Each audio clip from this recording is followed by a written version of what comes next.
So I took my handy dandy little trailer, this is the heavy one that I take out on the road, up to the Home Depot. Got me 2 sheets of pressure treated plywood and that one board which I'm going to use down there on my building back yonder in the woods. It performed perfectly. I'm very happy with it. I did have to fix a slow leak on one of my tires. It had a little leak around the rim. I got that fixed. They also had some paint up at the Home Depot that, you know, regular old paint nowadays will run you $6, $7, $8, $9 a can. They had this stuff for $2.90 something a can. It's kind of, I guess you'd call it, I don't know what it is. It's kind of a no-name brand, or I don't know how they managed to get paint that cheap. If it's any good, it'll be miraculous. I'm going to try some out for that. That kind of money, it's worth a try.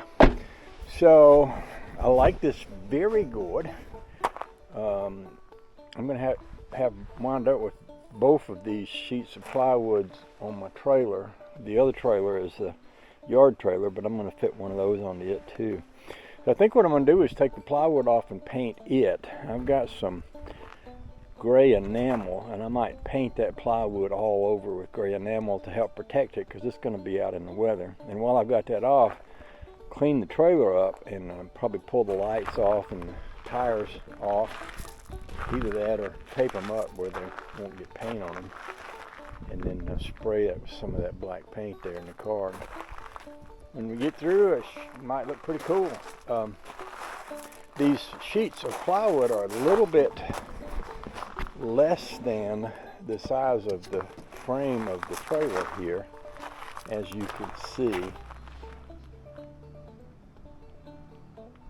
Looks like they'll come close to sitting right on top of that real well, with maybe a little metal hanging over the sides, which would give me a good opportunity if I want to mount some little pockets on here, with the idea that I could put a rail around my trailer at some point.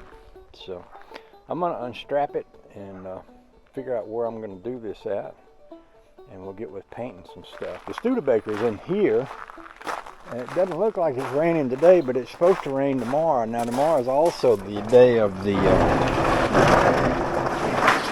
Redneck Parade. So yeah, and it's supposed to rain tomorrow. Okay, so with all that in mind, let's figure out how we're going to do this.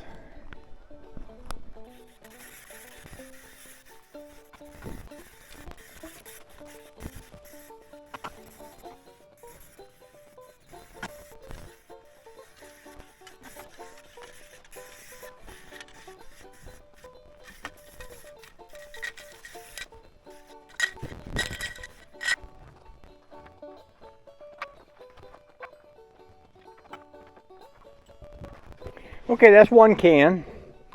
You know, I could tell a difference in the way it sprays, and what I mean by that is, you know, Rust-Oleum makes some really good paint.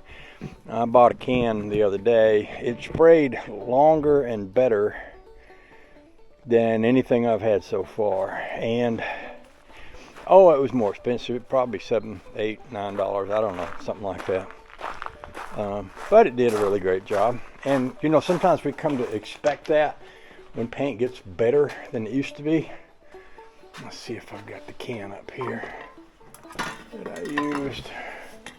I used this Rust-Oleum hammered paint, and I really like that stuff. I doubt if there's any left in it, but it just surprised me. I handed it to Bill one day and said, "Here, paint that." And there ain't no paint in that, but he sprayed it and it started spraying, you know, it sprayed real good. So this is they still got a little in it.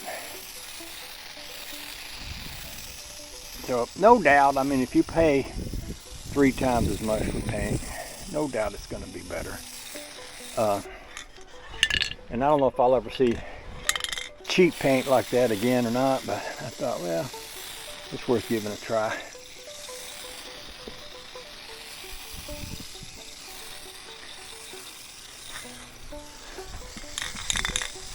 I am literally draining the can now.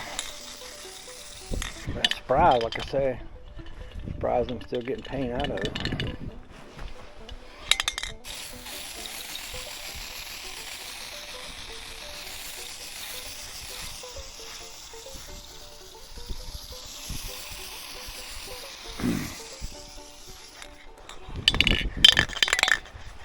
Another thing about this Rust-Oleum hammered paint is that it dries very quickly. Okay. Alright.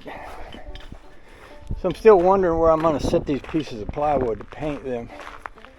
I suppose I could back the Studebaker out, set them up in here. That would probably be the most comfortable place. I got a couple of big sawhorses back yonder. I could sit up in here and lean them up on a couple of big sawhorses and put some cardboard down. Maybe I'll do it that way. Oh, the joy.